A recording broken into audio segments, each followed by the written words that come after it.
Welcome guys and welcome to our analysis. Today we're going to analyze Chelsea Football Club. We're going to do an in-depth match analysis of Mauricio Pochettino's first game at Stamford Bridge. We are going to do an in-depth Premier League match analysis and match preview of Chelsea versus Liverpool. Mauricio Pochettino indicated that his aim this season is to bring the Premier League title at Stamford Bridge. Therefore, Chelsea will be lining up in this game ready to start the season on a winning run. Mauricio Pochettino is now set to face one of his toughest opponents. And this is the lineup that I have picked for that game.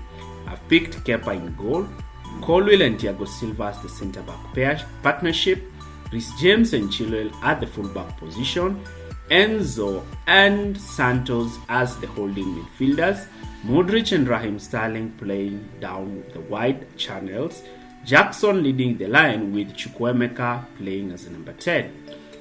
Pochettino is likely to pick a 4-2-3-1, but the personnel might differ. Like, share and subscribe to this channel for more videos like this. So this is how both teams will set themselves up. Chelsea in a 4-2-3-1 with Liverpool in their default 4-3-3. So during the build-up phase, Chelsea like to start their centre-backs wide alongside the goalkeeper while the full-backs start quite wide. Liverpool like to press with a narrow front three.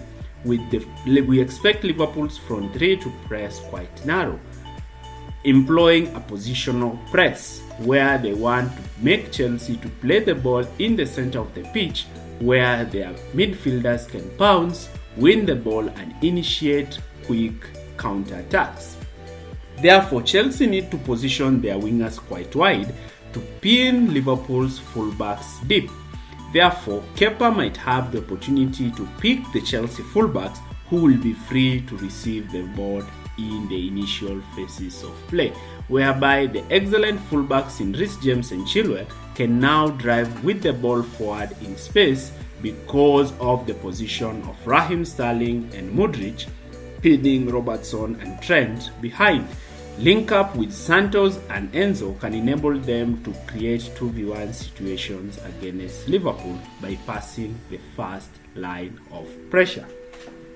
Alternatively, since we expect Liverpool to press high, we expect that Liverpool is going to push a high line. Why? Because Liverpool position their teams in a high line while pressing high up the pitch. This is likely to create spaces in behind Liverpool's high line. And because Chelsea will be outnumbered in midfield, Chelsea will have to play, Kepa will be tasked to play long balls over the top for the runs of pacey wingers and forwards in Chelsea in Jackson and Modric. This is something that Chelsea can employ against Liverpool to enable Liverpool to drop their high defensive line. So Liverpool might also not be quite aggressive knowing Chelsea's threat by playing balls over the top and therefore might decide to sit in a mid-block. And this is where Chelsea fullbacks come into play.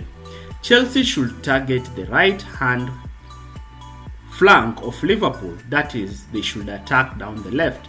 This is to create 2v1 situations against Trent Alexander-Arnold.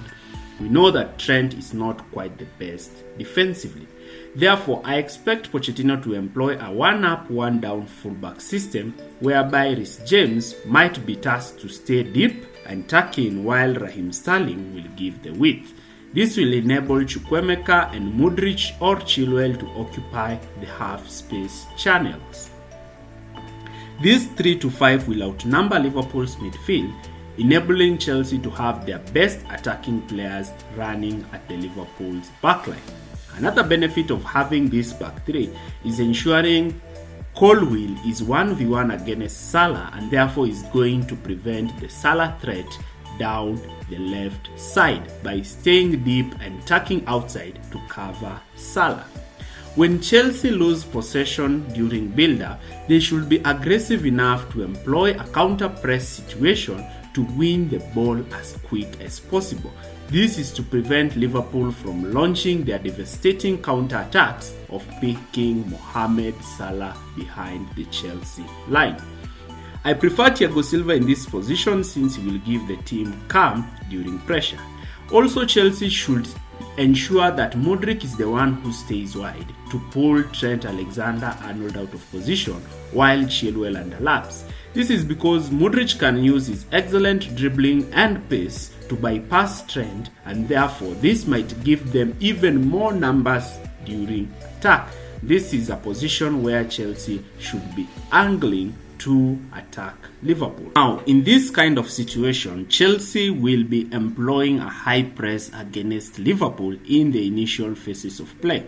Chelsea like to press in a 4-2-3-1 system with Jackson leading the line. Therefore, Jackson should be quite keen and quite ready to leave his line, press in a blindside kind of way to prevent the ball entering to Virgil van Dijk, who can pick Salah from a long ball. Therefore, the main aim of the press is to limit Virgil van Dijk's time on the ball by ensuring that Jackson cuts the pass to Konate and therefore puts Van Dijk under pressure, leaving Robertson as the only passing option. This is where Chelsea, with the likes of Raheem Sterling, can impose a touchline press. This might see Chelsea winning the ball through the touchline press. Chelsea need to force the ball to be played down the left-hand side of Liverpool, since when it goes to the right-hand side, Trent can receive the ball and dictate the tempo of the game by making those line-breaking passes that are devastating. Chelsea can also settle in a mid-block without possession. This mid-block without possession should come like this. We know Klopp has tried time and again to invert Trent in midfield.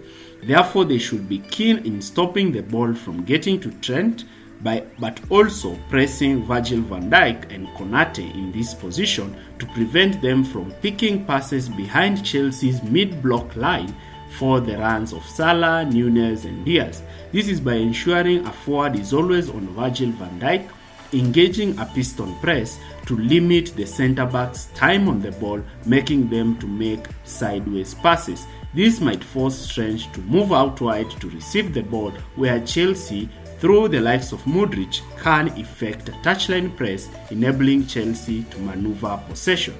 This is something that Pochettino has done before against Liverpool.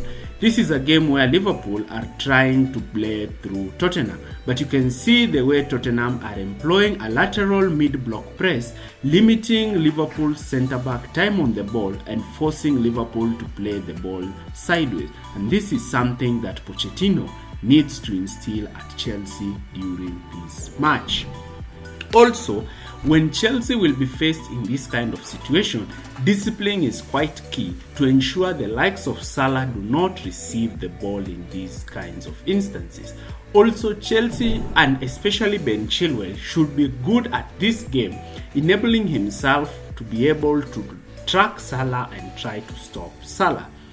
This left-hand overload created by Trent and Mohamed Salah is something that Chelsea should be prepared, with midfielders such as Enzo and Colwill being ready with their games to be able to win the ball in these situations, especially Colwill, and launch quick balls in the spaces vacated by Trent Alexander-Arnold and Robertson as they push to give width to Liverpool when they are attacking Chelsea. And Liverpool has been caught out quite often in pre-season and last season through these spaces. Therefore, Chelsea should position their wingers wide to win this ball and ensure they rapidly counter-attack Liverpool and score their chances. Chelsea had problems scoring their chances last season. This should not be a problem this season, and therefore this is an intriguing tactical matchup between Klopp and Pochettino.